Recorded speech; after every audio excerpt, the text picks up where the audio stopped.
Good morning, everybody. This is Eureka John with Eureka Street Crypto Hub with one more morning here. Consecutively, I've been going for quite a while now, every single morning. This is the morning show, and it is 7:32 a.m. at, what day is it? It's Sunday, June 13th, 2021, and I'm broadcasting live on Theta TV in Leander, Texas. And this is my video blog about my journey in crypto and everything that I learned. And it may be right, it may be wrong, maybe right today, wrong tomorrow, wrong today, right tomorrow, whatever. This is all my opinion. I'm not some kind of financial advisor, and I'm not even trying to be like some kind of educator or teacher. I'm just learning as I go along here and just talking into the camera each morning about things that I learned. That's it. I'm not sponsored by anybody or shilling anything. And I don't think anybody would pay me to do this anyway. So, all right, let me see here. Let's go over to the CoinGecko.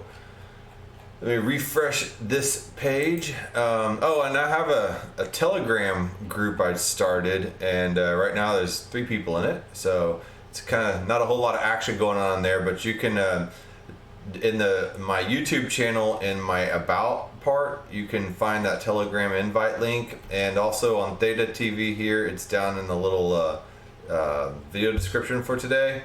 And then I'll try to remember to put it in the video description every single day in YouTube and Odyssey and BitChute, and that way you can hop on over to the Telegram group, and maybe we could start actually like sending each other articles and talking about crypto and things like that. That'd be cool, because I'm really active on Telegram in general, just because I'm obsessed with crypto and all this Web 3.0 technology. So I keep it going on my daily habit.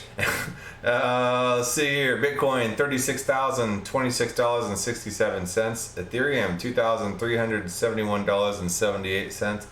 Tether, $1. Okay. Binance, $337.19. Cardano, $1.44. The Doge, 31 cents. XRP, 83 cents. USD, $1. Polkadot, 2047. Uniswap, 2092. Bitcoin Cash, 574. Litecoin, 161. Solana, 35.85. Okay. And Chainlink down here, 2106. Right now, Chainlink and Matic are both buys, and Theta Network are all 3 really good buys. So I would, I'm gonna start opening a position in Solana as soon as I can here. I think to me it seems like a solid buy. I think Ethereum is going to go on to other types of spaces as the crypto world progresses, and Solana, and it'll be kind of going into more institutional type of roles. And I think Solana would be a great place to jump right on into where Ethereum is now, with a lot of retail type of transactions. So anyway, that's just from what listening to various podcasts and reading some articles. I think that's kind of what I'm gathering. Vance Andrews did a podcast on Bankless, I guess about a little over a week and a half ago or something like that, and he brings up this point as well. And it kind of just solidified my case for Solana. I was just like, all right, I think I'm gonna jump into some Solana here. So we'll see how that goes. Could be great, it could be terrible. Don't trust my opinion on it. Do your own research. But that's what it looks like to me. All right. So the ones I'm interested in right now are Theta Network, of course. I like Chainlink. I've been interested in Secret Network and how they're bridging with Monero to use Monero to give Monero the ability to participate in the DeFi world on the Secret Network. So this will allow you to lock away and borrow against your Monero and stuff like that in a very private way, double private. Secret Network provides an arena in which you can do DeFi privately.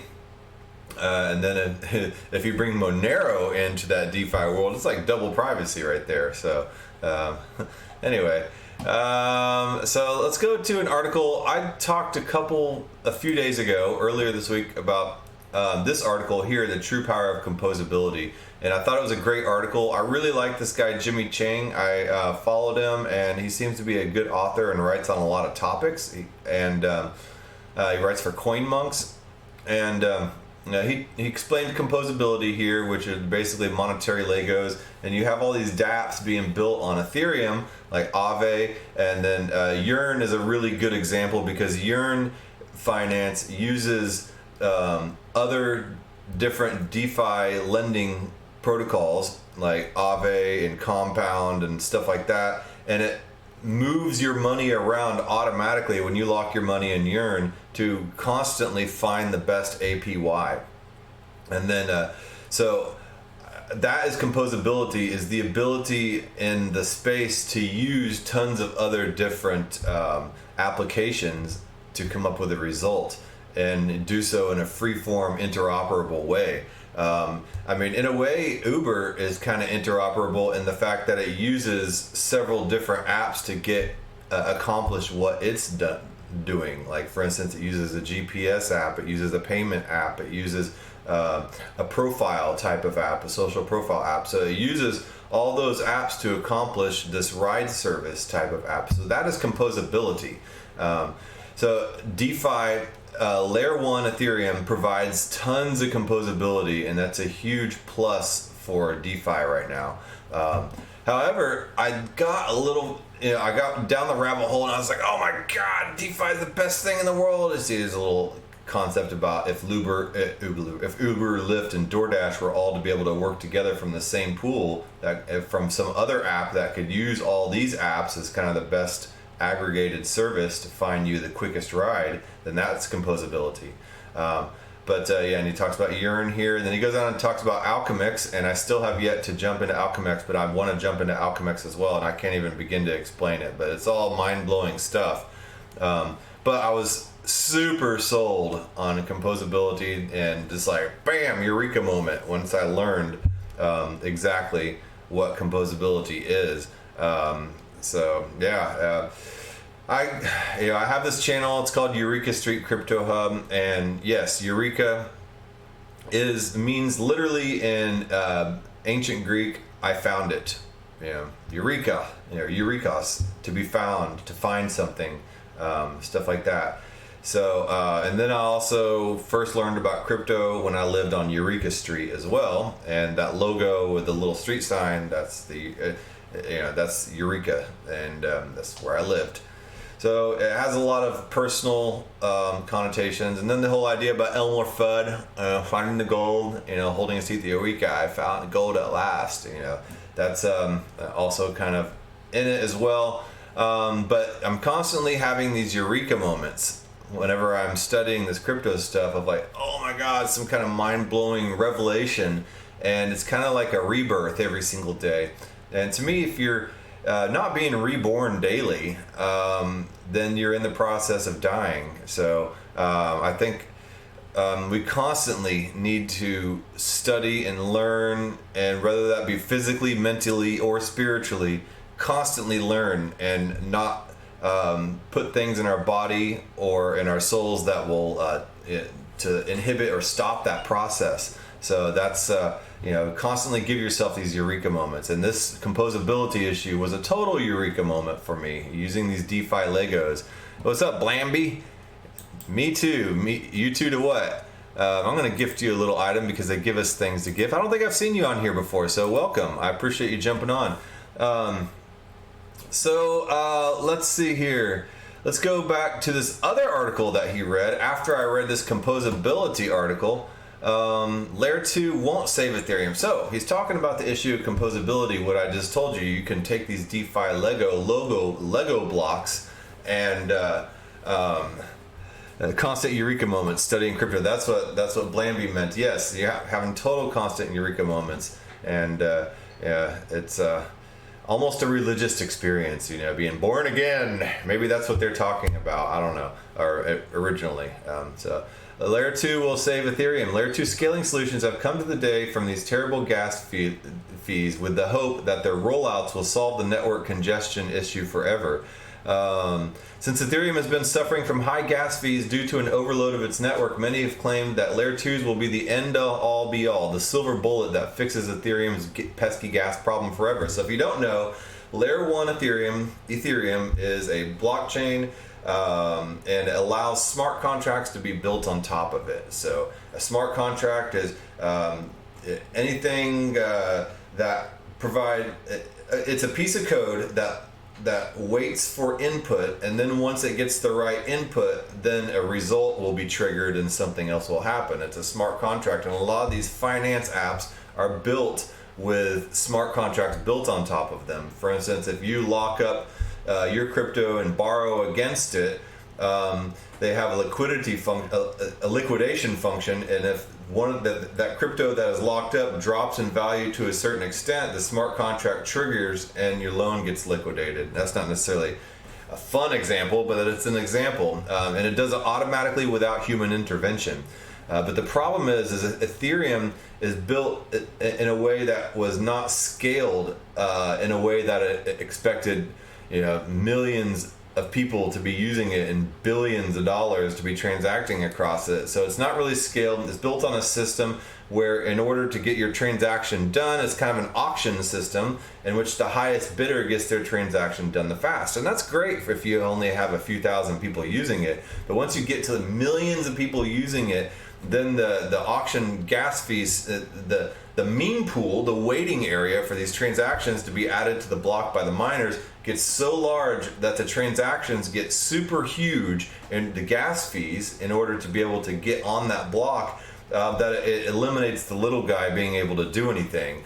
So what was originally used to be kind of a democratic system that anybody and everybody could use, the Ethereum network and DeFi tools, finance tools that were usually only reserved for the accredited investor. The accredited investor, a lot of times it takes like $250,000 of spare money to be an accredited investor. And I certainly don't have $250,000 of spare money, man. I'm poor. I can't even afford the rest of the word. I'm working paycheck to paycheck, and I dollar cost average into crypto. And I have been building up a little bit of, people will laugh at what I call wealth, but a little nest egg through a lot of this cryptocurrency DeFi protocols, and that's great. But definitely not an accredited investor, and it democratizes the system. But the problem is when the gas fees get so high, it kind of hits a glass ceiling, and only the rich are able to transact on Ethereum. And so the scalability is not there. The gas fees are high, and then it kind of comes back, and it just brings it back to kind of the same model of the little guy can't transact and do what he needs. Hey, how you doing, Lady Starmer? Hi, nice to see you. You were here yesterday, weren't you? Yeah. Well, welcome back. Let me get you a little something here. All right. So anyway. This guy says, as he started digging deeper into Layer 2 solutions and started participating more in the in-depth conversation around Layer 2s on Twitter and Discord, he started to realize while Layer 2s are a much needed and logical solution to scaling Ethereum, they come with their own question marks and potential issues that may hinder the platform from reaching its true vision of the world's supercomputer. Layer 2s come with their own question marks and potential issues that few people are aware of or seem to be talking about. With that said, Layer 2s are still, absolutely still a step in the right direction, and they are needed even with the eventual merge of the ETH2 of each ETH2 later this year. So if you don't know, ETH1 is a proof of work, and it's people mine. They use the energy. I have my own whole rabbit hole and feelings about this whole energy usage on proof on Layer 1 and how they're using that as a way to try to shut down blockchain. But I'm not going to go there. But anyway. ETH 2.0 is the move from proof of work to proof of stake, and it'll allow a lot of scalability and speed, and a lot of amazing things that will help fix a lot of these gas issues on Ethereum as well. So the throughput and speed that they offer cannot purely be done on Ethereum 2.0's Layer 1 network. Okay, so but they're far from perfect. Maybe that's a typo. Maybe that's why there are just so many solutions to scaling Ethereum. There's side chains, child chains, payment channels, rollups, and then sharding. You know, they forgot about sharding. I guess sharding is kind of a type of rollup. But here are some potential issues / unanswered questions that I've seen from the current Layer 2 scaling solutions. Limited composability, and I did talk about composability. And if you want to read more about composability, it's right here in this article that I talked about a few days ago. Okay, so I talked about how the true power of decentralized finance was composability arising from the open source nature of the technology. Personally, I think that composability is the most powerful aspect of DeFi, and after he explained it, I totally agree. So yes, open finance is great, allowing for unprecedented access to financial services to people that are not accredited investors and can skirt around the central banking system and the crappy credit system, and not have to go to these, fast money, no credit, we will charge you 3,000% interest rate type of places that you see in the hood a lot of times. So yes, open finance is great, allowing for unprecedented access to financial services, something that has excluded nearly 2 billion people in the world from accessing.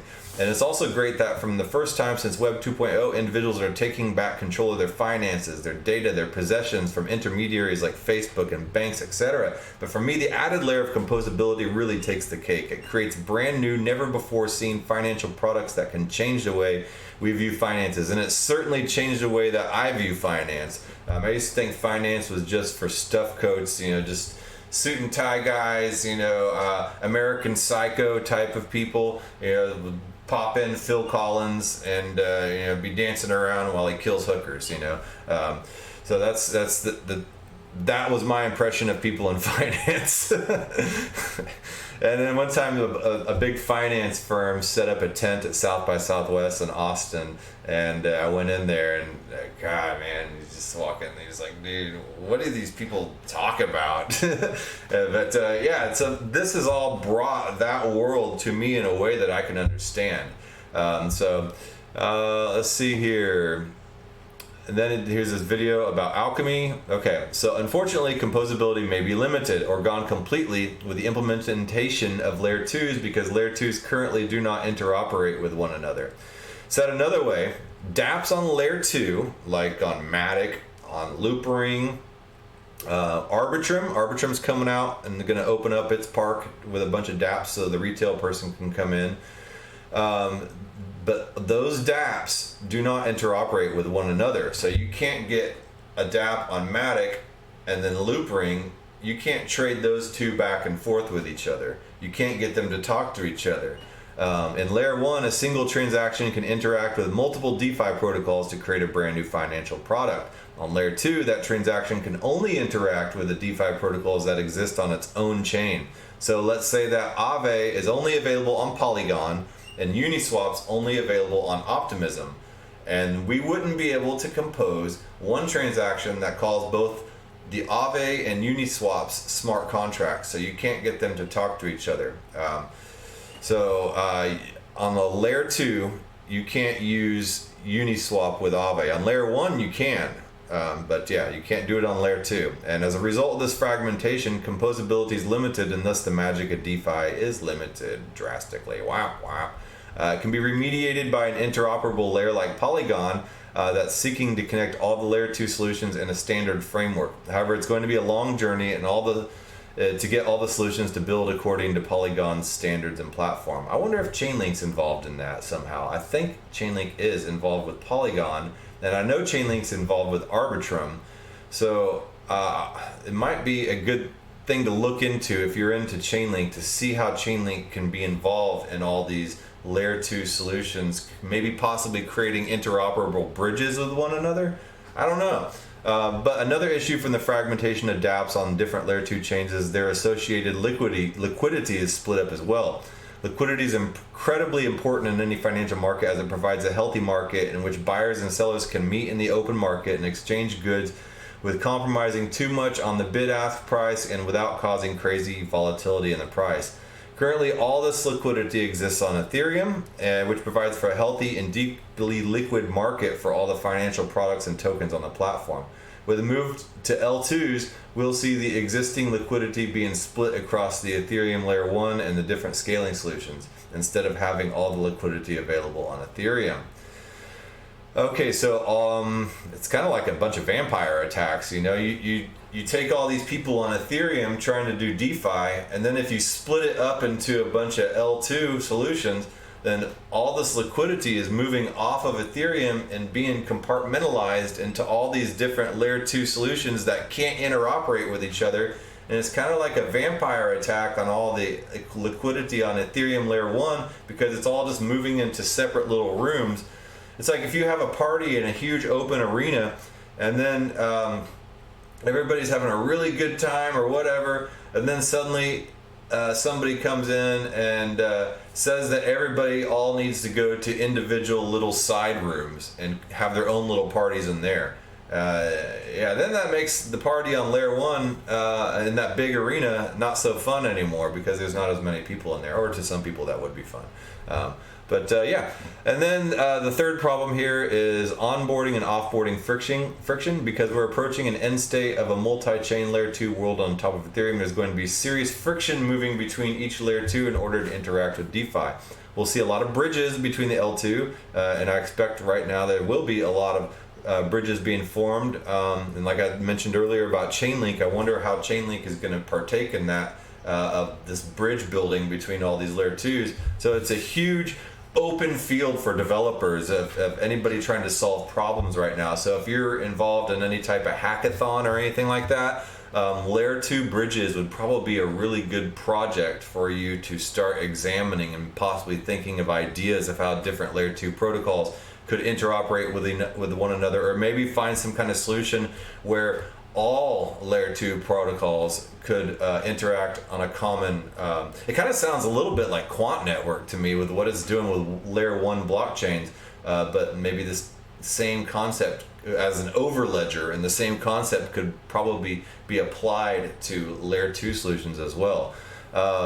So anyway, he said, so we're likely to see a lot of bridges, so expect to have long onboarding times as they try to move funds between chains, because right now I think Optimism takes like a week, and then Polygon Matic lets you have 2 different options. I believe one's Plasma and another is another way, but one takes a few hours and the other takes a few days in order to take your money up and down from layer 1 to layer 2.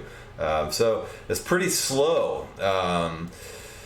So this onboarding and offboarding can take a long time, so it's a lot of friction. Expect to have multiple accounts, 1 or more for each L2 chain. Keeping track of the funds across those scaling lines will be a headache from a UX perspective. That's true. Let's see how Xerion or Zapper can figure that out. Let's say we have Aave on Polygon and we want to swap it for Uni using Uniswap on Optimism. Not only would you have to withdraw our Aave from Polygon back to Ethereum for now, we'd also have to move our Aave from Ethereum layer 1 onto Optimism, and then the withdrawal time for Polygon takes approximately 15 minutes. That's if you do option 1 on Polygon. And Optimism hypothetically has a 1 to 2 week onboarding time due to its use of the optimistic rollup, and so that, you're talking about 14 days possibly.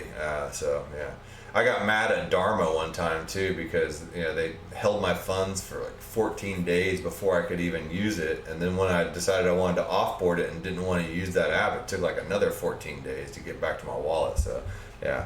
But anyway, yeah, I don't know, that's a side tangent. Anyway, his closing thoughts. Of course, these issues are definitely solvable and probably will be solved shortly after the public release of all the major layer 2 scaling solutions due to the sheer firepower of the Ethereum developer community. I do think we'll eventually see some consolidation in the L2 space. There will be a handful of winners come out on top based on what each technology is good for. Everybody's going to find their special little niches. My hope is there will be a strong interoperable protocol between them in order to maintain composability and liquidity, whether through the Polygon framework or through a robust network of L2 to L2 bridges. Or maybe it'll look something like an overledger like Quant Network. He says Anthony Cesano said it best. I don't know who Anthony Cesano is, but I've heard his name thrown around. You can think of what's happening in Layer 2 ecosystem right now as the adoption and innovation phase, where many different solutions are being tried and tested at once in parallel. Of course, not all of them will succeed over the long term.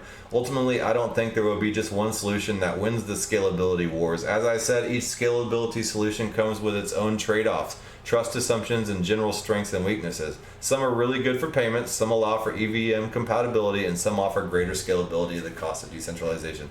I mean, it's just like anything, you know, you jump into something and everything looks the same. Yeah, and oh wow, this is crazy, you know, this is great. And then once you start to really learn something, whatever it is, you start to see the individual little niches. That things do. Like, for instance, I'm a skateboarder, right? And everybody must think that all skateboarding is the same, but you don't. There's bowl skaters, there's people that love stairs and handrails, you know, people that just love flippy tricks, you know.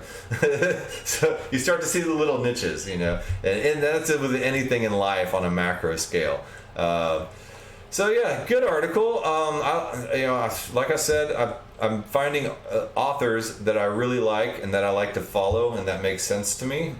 So I showcase their articles on my little blog here. But there's some interesting comments here. There's one comment in particular that stood out to me.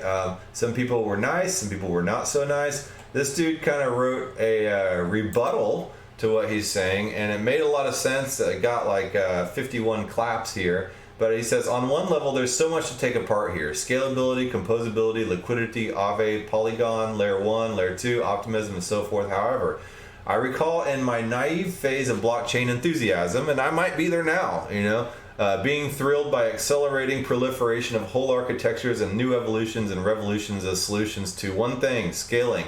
After all, it's easily one of the most satisfying problems to solve if you're a techie, and coming from the world where this was indispensable and fast moving in order to make money, it seemed this was going to be great fun. Add in this fascinating notion of an autonomous operating platform, and wow.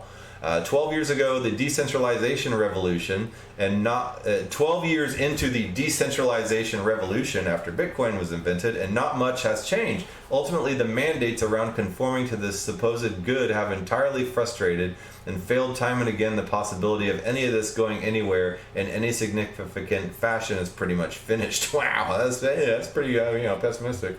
Instead, all these proof-of-work blockchains have become completely centralized in China and by Chinese tech and will never achieve scalability. Or if they do, they will die the deaths eventually of the brittleness of increasing software complexity and dispersion.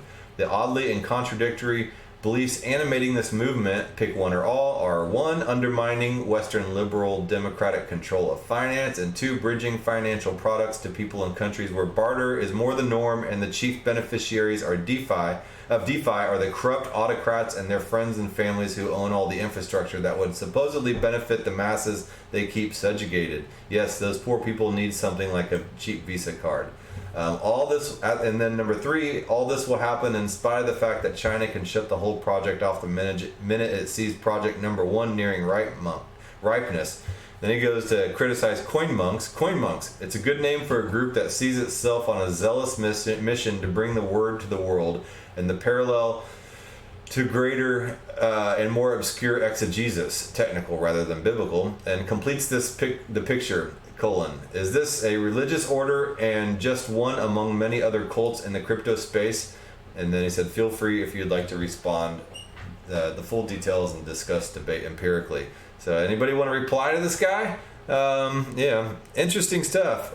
So Joseph Sadove, you make a good point, sir. But I don't know. It's a pessimistic way of looking at it. You're kind of assuming that everything is run by cronies, and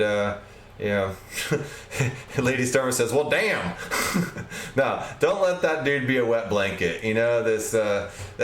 Always take an objective look at every viewpoint. There's always going to be good optimism, no pun intended right here, and then there's always going to be pessimism, and it's a good thing to take a healthy look at both before completely jumping into. And like I said, when you first jump into something, everything looks the same. It looks great. You're bright-eyed and bushy-tailed. I mean, when I first got into crypto here, you know, I have like a merit badge full, a sash, a Boy Scout sash of just nothing but tons of crypto projects that I've invested in. And I've had to narrow that down a little bit. People say diversify, diversify, diversify. Well, it's not all diversify. The more knowledge you gain about something, it should be like on a graph curve. You know, the less experience you have, the more you have diversified. And then the more experience you get, the less diversified you get, and you get more targeted into certain things. And so my diversification would, to his point, probably steer away from more centralized looking projects.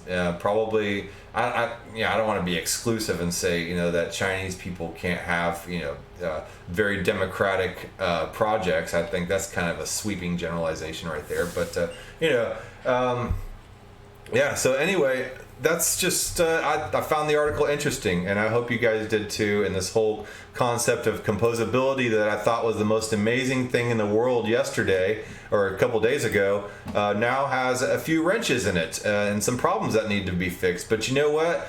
That breeds innovation, and now people who are thinking about possibly entering hackathons have something to try to solve here. If you're sitting there being like, man, I don't know what to do a hackathon project on. Well, now you have something to solve. There's tons of, I mean, it's an open field, man. Just go for it. So, yeah. Yes, that being said, I'm going to get on and do the deal and get on with my Sunday. I got, you know, lots of yard work to do. It's been raining a lot here in Austin, probably a hell of a lot more than it normally has been. And yeah, unprecedented. You know, I have a feeling at this point right now we're going to see some unprecedented heat never before seen in Houston over this, or in Texas over the summer. So yeah, everything seems unprecedented in the past. Yeah, yes. Blamby said today's problems are tomorrow's value. Absolutely true. All right, that's a great thing. That's a great quote to end today's show on. Today's problems are tomorrow's value. I think I'll tweet that to introduce exactly this show today. So I appreciate it. All right, I'll talk to you guys tomorrow.